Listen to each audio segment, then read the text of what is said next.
interestingly also,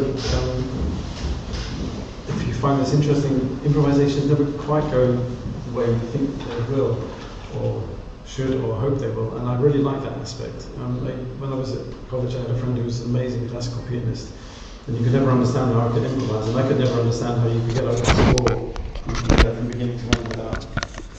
If you're doing that, people know you're really confusing. You never understood that skill. But for me, I like the challenge of the improvisation keeps you listening, keeps you focused in the space, hopefully all the time. And sometimes things come in a place where you didn't quite time it, or you didn't quite imagine it, not precisely, but then you have to kind of go with that because the form is open. And that kind of harks back to the days when I was at college, when we, again, I mentioned we had just tape recorders before the kind of first Macintoshes that we had.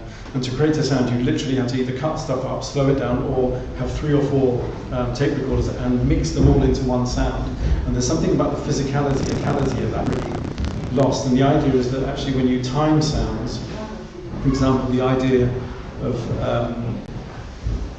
first you start to think, okay, there's a particular sound I like. How do I create it?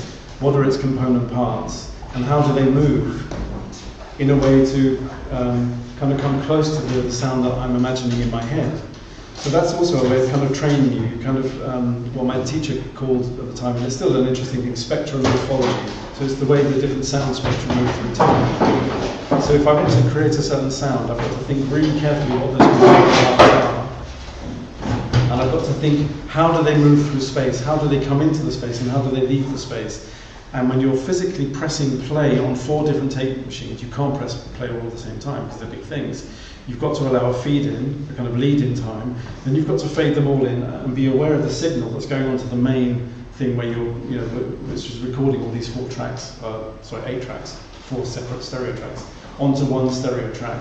And it's that physical involvement with the sound that I still want to kind of enjoy when I'm working with digital media. So literally you press tape recorder number 1, fade it in, tape recorder number 2, fade it in, and you are listening, and your fingers are sitting on the mixing desk, and you're listening to every kind of spectrum of sound, and I really like that. That's not to say that when I went into a studio quite a few years after that, I was just confronted with a computer and a mouse. And I thought, well, okay, what do I do with that? And typically, if I go back to some of my early works, you see all the fades drawn in on the software. So I'm actually doing the digital equivalent of what I'm doing in the physical world. So that shows you that there's still this kind of idea of, okay, well, I could just press play and just throw all these sounds out there, but they have to kind of come into the space somehow, and they have to leave the space somehow. And what happens to you when you're in that space as a composer, as a performer, and as a listener? You're moved. That's no judgment on quality, whether in a good or a bad way. You're moved by the sound that you hear. So hopefully I can kind of create a narrative that makes sense to you. One of the interesting things about digital music is, or even so-called electroacoustic music, and this goes back to the 1950s, this idea of, was it one of Stockhausen's articles, how do you relate to a piece of music that is only created by, or is only perceivable through loudspeakers? So what does that do? There's a kind of disconnect between a very human experience of listening and performing and hearing physical sound pressure in the room, and actually the fact that it's just coming out of these 2 loudspeakers. And this is something that I'm kind of aware of, and I want to try and bring something more, I suppose, not human, but living into that space, and which takes me back to the idea of, okay, it's really nice to have lots and lots of loudspeakers, but I like the idea of thinking, well, what can I do within the stereo space? It doesn't have to be left and right in the way that it does in 60s music. I mean, there's a great charity shop here, by the way, for those of you on the internet, come to Hull. There's a really good charity shop, and they typically play a lot of 60s and 70s music, so if you're on one corner of the shop, you hear the bass and drums. You go to the other side, you can't hear the bass and drums, but you might hear the sax or a little guitar. I think that's great, but it doesn't really translate over wide spaces, or it does if you use it specifically in an interesting way. But what I really like is the fact that you've got these speakers and you can put the sound there, you can put it there, you can put it, even through psychoacoustics, you can make it come out of the framework, or out of the limits of the loudspeakers, and that's a kind of an interesting parameter. I never dictate to people what I want them to hear. I never say, right, you've got to hear this, otherwise you failed as a listener and I failed as a composer. Although it's probably more on me to fail as a composer, but I didn't communicate that clearly. But sounds are very subjective. They're very, very subjective. There's been a lot of work in, for those of you who don't know, or those of you who do know, there's a wonderful English composer called Trevor Wishart, who created, I think the seminal book was on sonic art, and he wanted to create a kind of glossary or a lexicon, if you will, of sound typologies, based on the idea of what people would associate with those types of sounds. So for example, if you hear a bird, you normally think of flight. If you hear a bird in a cage, you think of something trapped. All these kinds of things. But there are a lot of people who don't think of flight when they hear birds. You know, it's a very, very physical, it's a very kind of personal relationship. So it's very difficult to build up very, very general typologies of sound that way. So if I'm playing with these sounds, and I'll tell you what these sounds are in a second, I wouldn't expect you to know that. And in fact, is it really that interesting if you do know? And is it interesting as a kind of piece of music? The sounds that you just heard were some stones that I collected on a beach on Gotland.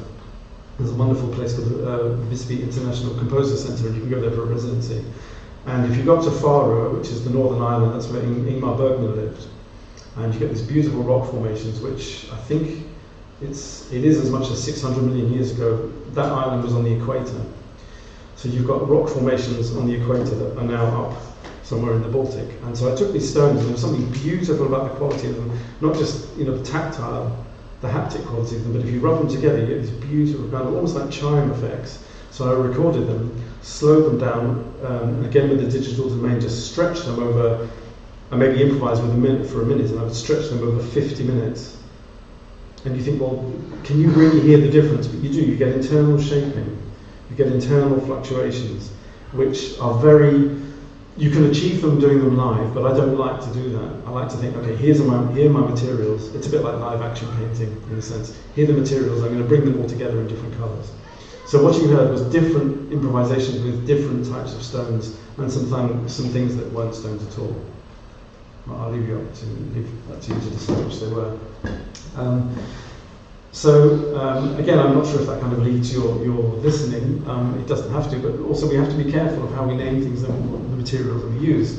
And I wanted to just give you a quick example of something that I've composed years ago. I had the fortune to go to Japan, and staying with a family there, you get to see a very, very different side of things. And unfortunately, while I was there was a family funeral, and I was given permission by the family to record the prayer that the priest gave for the family, and I turned it into kind of homage for him and the family. I won't play the prayer now because I believe in actually the sanctity of the sound that you have. It has to be specific. It has to be kind of honoured in that sense. And that goes for all sounds, especially ones where there's the danger of cultural appropriation and kind of fascination and kind of cultural tourism that I'm not really keen on. But that also kind of draws on, or kind of borders on the idea of ethics, the ethics of the sounds you create when you go to different cultures, or the ethics of the sounds you find interesting or you want to record. I have to ask, why am I recording it? The fact is, in England you don't get cicadas going crazy in August saying, me, just shouting, live underground for how many years and just come out for a couple of weeks and say, you don't get that. So actually it's an interesting natural phenomenon. Other things, Japanese television or the announcements you get in public spaces, I have to ask, why do I find that interesting? I find languages interesting, but is that enough for me to record them and use them in a respectful way? But one of the things I wanted to do was, I don't know where I'm talking far too much, but I will shut up in a second, is that I thought, well, the travels around Japan were punctuated by the Shinkansen train, the bullet train. And I thought, well, this is great. I have all these sounds, and I'll take the bullet train, we'll go to another scenario in the piece, and we'll go to another scenario. So there I was standing, naive tourist that I am, on a platform with my microphone, and the Shinkansen comes in, and they don't make a sound. So of course everyone's looking at me, thinking, another example. Actually, it's quite funny. Actually, I have to tell it because I'm just so embarrassed about it. I was just recording whatever I could walking around shops, and I went into an audio technical shop, and I came out of the lift with my microphone listening to all the announcements, and then I suddenly saw this array of hundreds of microphones I'd never seen before, and I stood there just open mouthed, and of course someone in the shop perceives me with a microphone recording microphones, just thinking, what's going on? So it's a bit like a kind of camera lens. You can really kind of disconcert people, but if you come at someone with a microphone, they've got no idea what it is you're recording. With the lens, it's really obvious. You're focusing. But if you walk around the street with a microphone, people give you quite an interesting berth. So I wanted to create the sound of the Shinkansen. And this is what I came up with.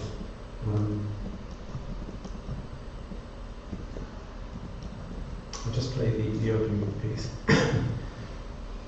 Nothing more than that.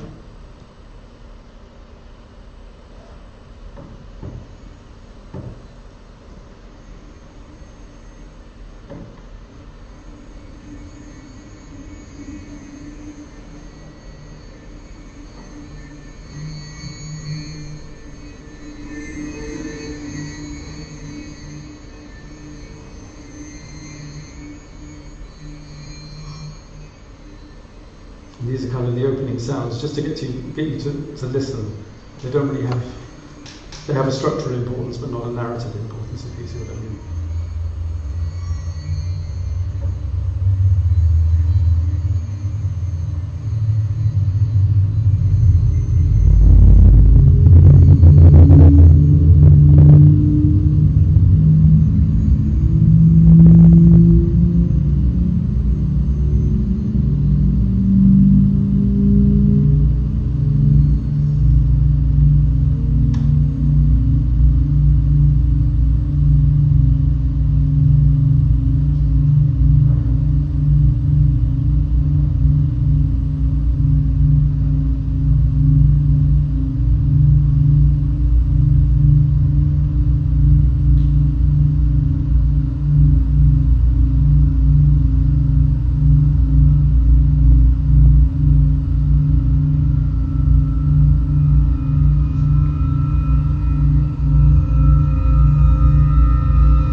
So what you hear there is, and I just wanted to leave it to the announcement bells come in, because that is a kind of structural function. You have this long introduction, and you just say bam, bam, bam, bam, and it's quite obvious you're in a different space. So for me, I thought very much about, I mean, there is a kind of physical correlation there to film editing or the introduction to theatre or anything like that. You have this kind of introduction, the overture, and then the curtain goes up. And that's very much what I wanted to do here. And there's a very kind of direct idea there.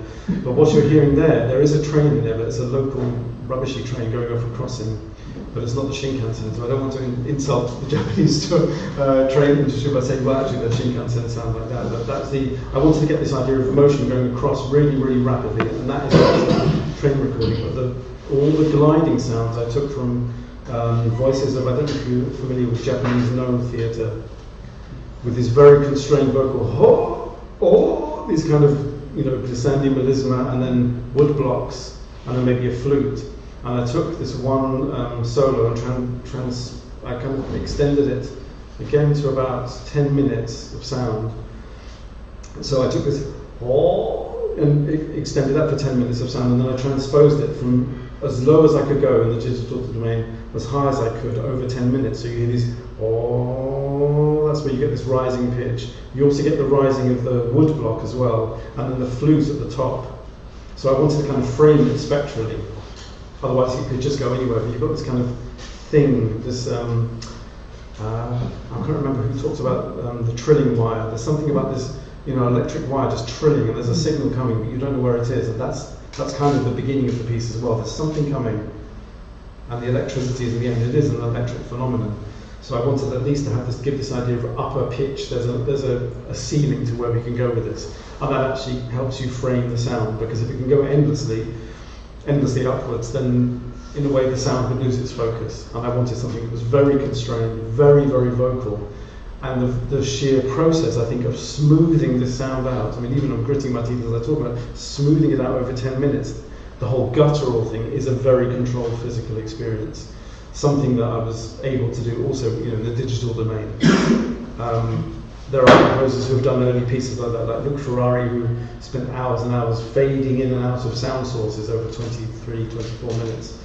He did an amazing piece called Presque Leveillant, which was recordings of a little kind of bay on holiday, and you really can't hear the fades. They're exquisite, and they're all done analog. But here I was able to time it. And the other thing with the digital domain is that you can always go backwards. You can always control Z or something like that. But it actually means that there are so many possibilities. You can drive yourself crazy. So at some point you have to commit to saying, well, this is where this sound comes in, and I'm going to leave it like that. So that's just an example of one way of working with sounds, another way of working with sounds, I should say. Without further ado, I'd like to come to perhaps the final improvisation. And this is no.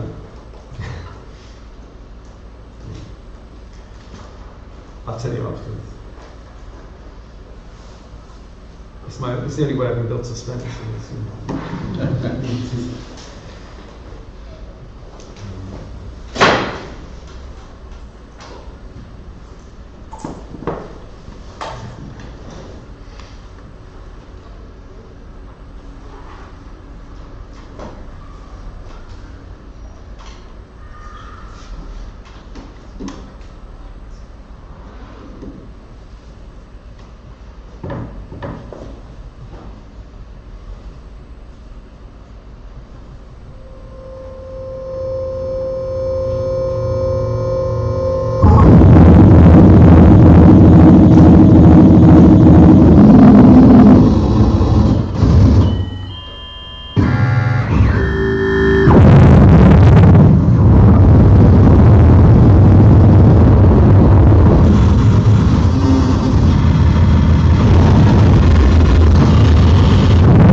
very much. Just a quick word about the ending. That was completely unexpected. So you just have the form that's given in the evening. The person who helped me with these sounds, in fact, I credit that, is Andy Dakin here, sitting here. We have the joy of recording his sculptures when they were still in the library in Hull, in the exhibition space. And yeah, so just went around recording all the different exhibits with this specific idea of nothing that the object wouldn't make